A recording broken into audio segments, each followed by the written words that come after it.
Assalamualaikum warahmatullahi wabarakatuh. Perkenalkan, nama saya Fadli Rohini Hasibuan dengan NIM 200320006. Saya dari kelas negosiasi dan advokasi bisnis 6D.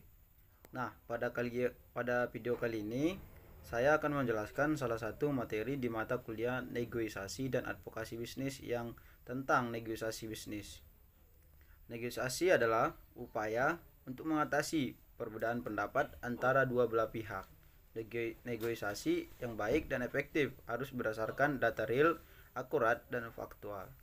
Hasil negosiasi seringkali tidak seperti yang kita inginkan karena di dalam negosiasi harus diakhiri dengan kesepakatan bersama. Nah, negosiasi mencakup beberapa macam. Yang pertama, pembicaraan. Yang kedua, diskusi. Yang ketiga, tawar-menawar. Yang keempat, pertukaran. Dan yang kelima, kompromi. Dan yang keenam, perundingan. Yang ketujuh, perdebatan. Dan yang terakhir atau yang ke-8, positioning. Nah, dalam negosiasi ini perlu kita mengetahui beberapa macam. Yang poin pertama, apa yang diinginkan. Yang poin kedua, konsensus yang dibuat. Yang ketiga, alternatif yang dimiliki. Yang poin keempat, pihak yang dihadapi. Dan yang terakhir atau yang kelima, apa yang ingin dikatakan. Nah, kapan negosiasi dibutuhkan? Kita harus tahu. Yang pertama, kapan dibutuhkan?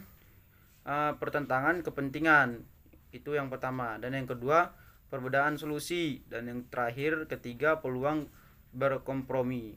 Nah, manfaat negosiasi yang pertama yaitu tercapainya tujuan melalui negosiasi.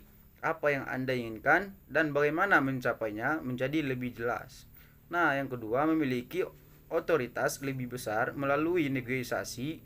Anda merasa memegang kendali karena harus mengambil inisiatif dan meraih kesepakatan terbaik, bukan sebagai penonton. Yang ketiga yaitu menjalin hubungan baik. Inti negosiasi mencapai kesepakatan yang memuaskan kebutuhan kedua belah pihak sehingga terjalin hubungan yang harmonis atau win-win solution. Yang keempat yaitu mencegah dan menyelesaikan konflik melalui negosiasi. Pihak lain dapat melihat cara pandang Anda dan menyepakati hasil yang menguntungkan dua belah pihak. Jadi mencapai tujuan dengan cara merangkul lawan. Nah, negosiasi yang sukses diperoleh ketika mampu berkomunikasi secara efektif, mengembangkan pemahaman bagaimana memuaskan pihak lain dan menyelesaikan perdebatan menerima hasil yang baik. Bagaimana dengan negosiasi konvensional? Nah, negosiasi konvensional ciri-cirinya adalah fokus pada kemenangan, bertahan keras pada posisi masing-masing, mencari kompromi berdasarkan kehendak sendiri. 4 model negosiasi konvensional. Yang pertama, menggertak. Yang kedua, mengancam. Yang ketiga, mengkritik. Dan yang terakhir, berdebat. Nah, bagaimana negosiasi yang efektif? Ada beberapa poin. Yang poin A, harus mampu memisahkan perasaan pribadi dengan masalah yang dihadapi. Fokus pada masalah, bukan siapa yang terlibat. Poin yang B, jangan terjebak perdebatan posisi. Sadari bahwa setiap pihak berangkat dari posisi yang berbeda. Yang poin C, buat beberapa alternatif sebelum membuat keputusan. Kumpulkan banyak alternatif agar tidak terjebak pada suatu solusi saja. Nah, yang poin D, kesepakatan harus didasarkan kriteria objektif. Jangan terjebak pada penampilan di mana orang karismatik terdengar sangat meyakinkan selama negosiasi, namun menghasilkan kesepakatan yang tidak seimbang. Terdapat 4 profil negosiasi. Yang pertama, konektor. Tips bernegosiasi dengan konektor adalah Anda harus terbuka jujur dan mengawali dengan perbincangan kecil dengan langsung to the point. pahami kondisinya dulu, jangan langsung melakukan negosiasi. Yang kedua, networker atau penjaring. Tips bernegosiasi dengan ini, jelaskan apa manfaat negosiasi yang dilakukan untuk dirinya dan perusahaannya, maka Anda akan mudah untuk memperoleh kesepakatan. Yang ketiga, produser atau produsur.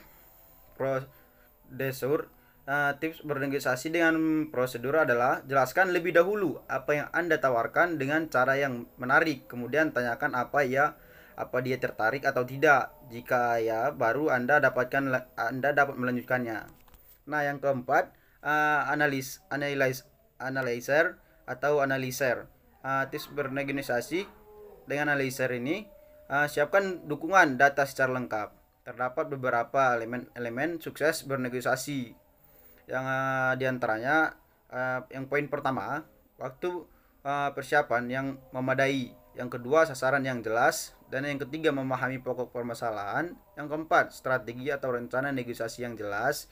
Yang kelima, taktik negosiasi yang tepat. Yang keenam, sikap saling menghormati. Dan yang ketujuh, informasi lawan negosiasi. Yang kedelapan, komunikasi yang efektif. Yang sembilan, positive thinking. Yang 10, terbuka untuk bertukar ide. Yang ke-11, mau berkompromi. Yang 12, bangun kesepakatan atau win-win solution. Yang terakhir atau yang nomor 13, evaluasi implementasi. Nah, dalam berorganisasi ini dibutuhkan keterampilan berargumen dengan melalui 2 langkah. Langkah yang pertama, pikirkan sesuatu yang mungkin Anda lakukan. Yang kedua, ketahui pikiran pihak lain atau lawan Anda. Kekeliruan yang harus dihindari dalam negosiasi ini antara lain menginginkan sesuatu yang berlebihan. Yang kedua, saling mengandalkan kekuatan. Dan yang ketiga, gagal mengenali kekuatan sendiri. Yang keempat, mudah menyerah. Yang kelima, terjebak pada satu pilihan. Dan yang keenam, memiliki mental win-loss. Yang ketujuh, berpikir jangka pendek sehingga menghancurkan hubungan yang seharusnya terjalin dalam jangka panjang. Yang ke-8 itu menekan pihak lain. Yang ke-9, menerima opini atau perasaan sebagai fakta. Yang ke-10 yaitu posisi dianggap segalanya. Yang ke-11, percaya semakin besar otoritas akan memberi kekuatan. Yang ke-12, banyak bicara, sedikit mendengar. Yang ke-13, terlalu tergesa-gesa. Baik, sekian yang dapat saya jelaskan mengenai materi kali ini. Saya mohon maaf apabila terdapat kesalahan. Saya akhiri. Assalamualaikum warahmatullahi wabarakatuh.